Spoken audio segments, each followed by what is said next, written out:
just carving out that square for your piece, which threatens not just the c2 pawn, but a fork on e2. So I think that there's a chance here for Nepo. If Hikaru is going to hope for a pin, the knight coming to d4 is the rescue. But I'm starting to look at the clock. My eyes are pegged to the clock. 3.5 minutes for Jan. At some point, we'll get to a situation, a place where the objective evaluation won't even matter. As long as Hikaru will keep pieces on the board, he will simply be able to flag his opponent. He is up 4 minutes on the clock, and Jan Nepo is, rook h6. That's a sign, Robert. That's a sign that Nepo just doesn't see any future in his initiative. He is now down a full exchange. Unless Hikaru misses a fork, he is going to win this game.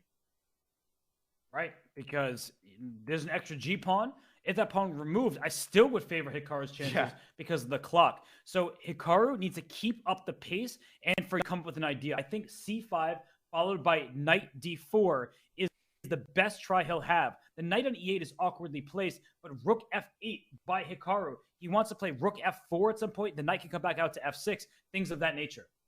And d5 by Jan, his last attempt, anchor the bishop on e4. The bishop anchors the knight. A conga line formed. The problem is that he is down in exchange, and White's king is safer than it has ever been. Hikaru still with the challenge of kind of untangling and coordinating his pieces, and he's trying to do that by playing rook f6, vacating and opening up the pathway for the knight to get to d6. How is Nepo going to avoid a trade of either rooks or minor pieces? Maybe he's not so afraid of knight d6 takes e4 because he'll just put a pawn on e4, and if he can get this g3 pawn, if he could trade off the pawn on e4 that's about to be there and the pawn on g3, maybe he feels like I'm down in exchange, but I have chances to hold this one. He most certainly does. If he takes g3, I agree. Even knight and 3 against rook and 3, that is a lost position, though. And Hikaru says, forget knight and 3 versus rook and 3. You are not getting my g-pawn. The king is too weak here. If black tries knight h4, you have this check on g7. It's an intermezzo, and the other rook gets into the game. And once that happens, I think the game is over.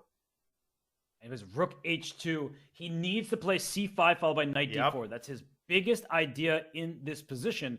And for Hikaru, is there a way to free up that rook on c1? You're saying rook e6, just going after the e4 pawn. That actually looks very promising because if e4 drops in favorable way for Hikaru, then Jan will not be able to drum up enough counterplay. And he's about to play it. And remember, after rook e6, rook e2, you can send the other rook over to h1. And there is a ladder mate threat. I think rook h1 ends the game. I think rook h1 ends the game here. I just don't see a single chance here for Jan. Maybe king d7 after rook h1? Or b5. Defending. Which move? Is it after rook h1? Is there... Well, rook takes c2 check is not out of the question, but I think you lose the resulting endgame. But otherwise, b5. b6 to b5 to give your king the b6 square. Great tactical eye by you, but b5, I'm afraid that White will go rook h to h6. I will try to eliminate your c-pawn in order to close down your last source of shelter, the c-pawn along the 6th rank, which gives the king this escape pathway to a5 potentially. But it's not coming fast enough. b5 is played.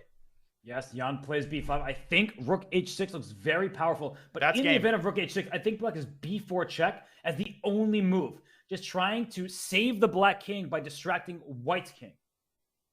But he plays a3, which is also good. You're just stopping b4. All right, and rook e3 check, but the king runs away, and now you're in just dire straits.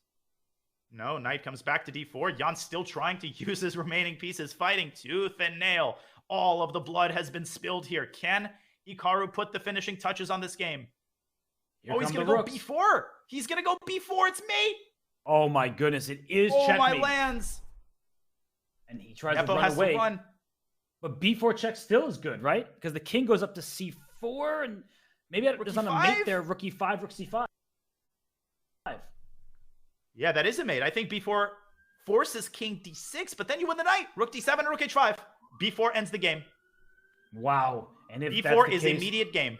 Hikaru Nakamura will take this Armageddon if that's the case, and we'll see Hikaru on the clock. He has so much extra time. He is calculating. He's doing the right thing. He's not rushing because he knows the position on the board is winning. He doesn't need to worry about the clock.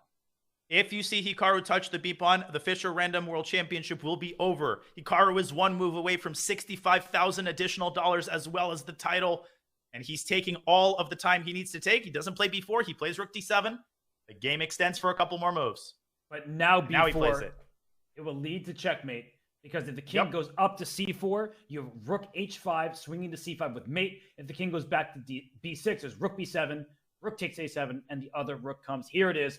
Rook Mate in h5 3. on the board. Hikaru Nakamura wins the Fischer Random World Championship. What a performance from him. He lost game 3 in the match. Game 4 was a draw offer agreed to. And Jan Nepomniachtchi gave all he could handle. But when it all is said and done, Hikaru Nakamura stands atop of the world in Fischer Random. That was an insane finale. I'll be totally honest. When the queens were off the board and when Jan found the move knight g4, I thought that he basically had the draw in his pocket. It was a symmetrical position. Black was flat out better. He wasn't even down on time. And then all of a sudden, Hikaru's ability to build up his piece activity in the span of 3 moves, and Jan's decision to trade that bishop on c3, that I think was the initial culprit. But the way that Hikaru punished him, the way that he built up his advantage and then converted his x3 exchange, eliminating all possible counterplay, that was exquisite. And that is what we have come to expect from Hikaru Nakamura in the last couple of years. For sure. And Jan Nepomniachtchi, he's walking away